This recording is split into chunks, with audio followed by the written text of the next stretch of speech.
जय गुरुदेव।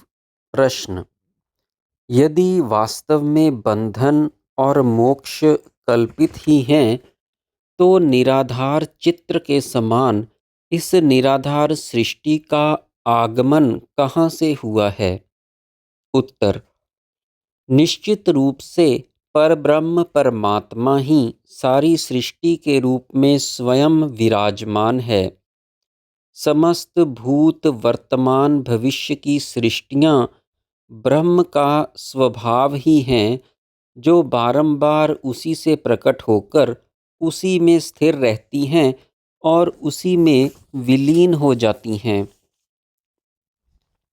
यह दृश्य जगत परस्पर एक दूसरे के प्रति कारण भाव को प्राप्त होकर अधिष्ठान भूत चिदार्णव परब्रह्म परमात्मा में स्वयं ही प्रकट स्थिर एवं लीन होता रहता है। समस्त जीवों की सब ओर फैली हुई समस्त दृष्टियों की तथा समस्त दृश्य पदार्थों की पर ब्रह्म से ही निरंतर उत्पत्ति होती रहती है और उसी में विलीनीकरण होता रहता है। जैसे लहरें निरंतर सागर से उठकर उसी में विलीन होती रहती हैं। चिन्मय परब्रह्म से निःसृत और उसी में विलय के कारण समस्त दृष्टियाँ और उनके दृश्य पर ब्रह्म ही हैं। जिसमें आधी समझ और आधी मूढ़ता है, उस अल्प बुद्धि को यह उपदेश अच्छा और सत्य नहीं लगता कि यह सब कुछ ब्रह्म ही है। वह तो निरंतर दृश्यों को ही उपस्थित करते रहने वाली भोग दृष्टि से सदा दृश्य पदार्थों की ही भावना या स्मरण करता हुआ परमार्थ रूप ज्ञान से भ्रष्ट तथा नष्ट हो जाता है।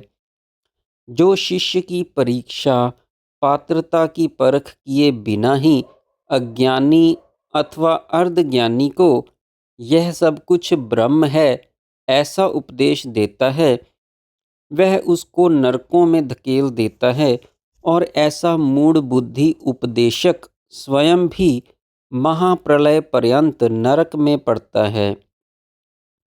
अतः गुरु पहले शिष्य की बुद्धि को सद्गुणों द्वारा शुद्ध करे, जिससे उसमें शम और दम की प्रधानता हो जाए।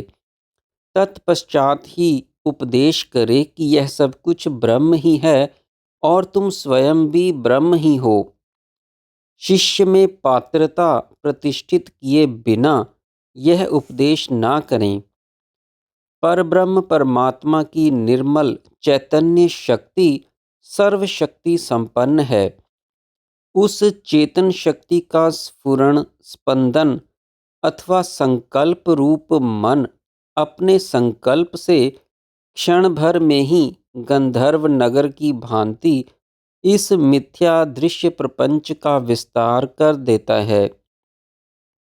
सभी और प्रकाशित हुआ परमात्मा बहिर्दृष्टि करते ही सामने स्वयं को ही आकाश रूप में देखने लगता है।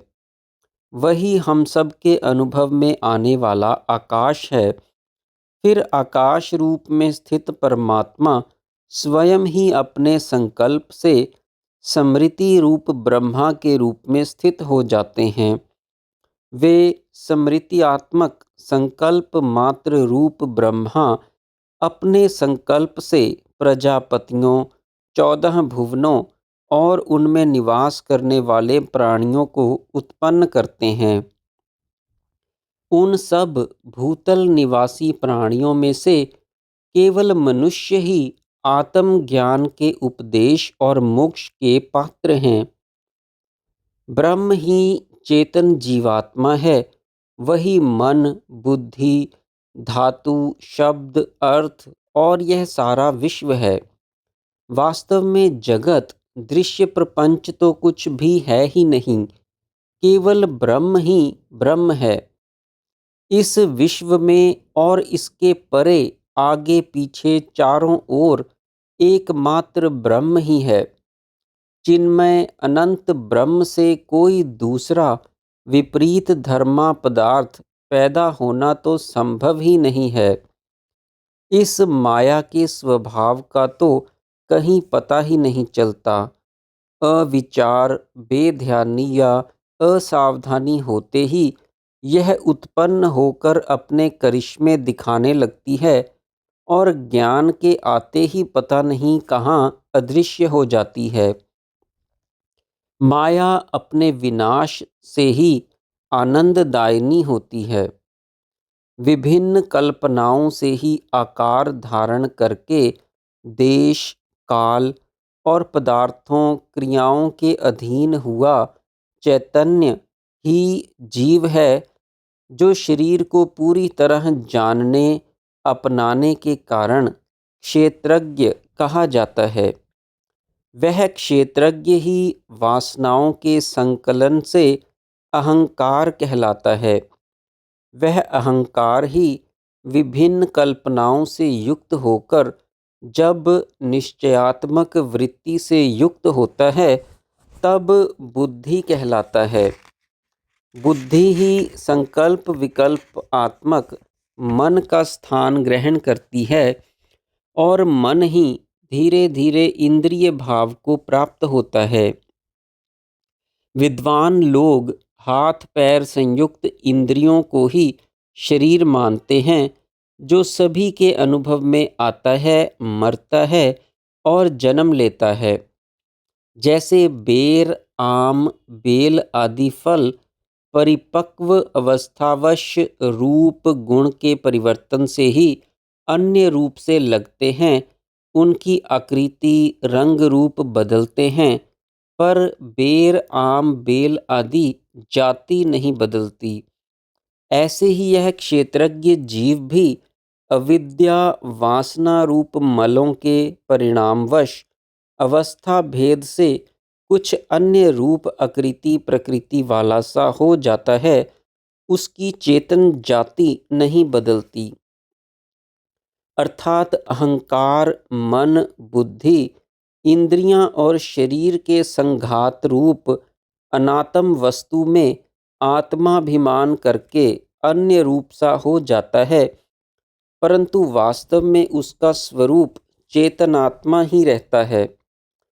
कुछ जीव सहस्त्रों जन्मों का कष्ट भोगकर और विवेक को प्राप्त करके भी मूर्खतावश इस संसार में ही फंसे रह जाते हैं। कुछ उच्च कुल में जन्म लेकर साधन की शक्ति और सुविधा पाकर भी विषय आसक्ति और अज्ञान के कारण तुच्छ बुद्धि से तिर्यक योनियों में चले जाते हैं।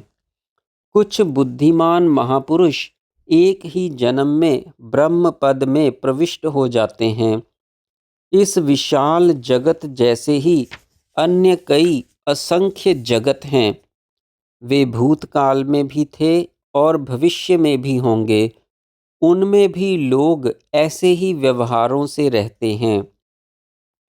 केवल उनके आकार, प्रकार तथा भाषा आदि में ही भिन्नता होती है। जैसे सरिता की लहरें परस्पर टकराने से बदलती और विलीन होती रहती हैं, वैसे ही ये जगत भी सात्विक, राजस, तामस आदि स्वभाववश परस्पर के संघर्ष से टकराते, बदलते और नष्ट होते रहते हैं। जय गुरुदेव।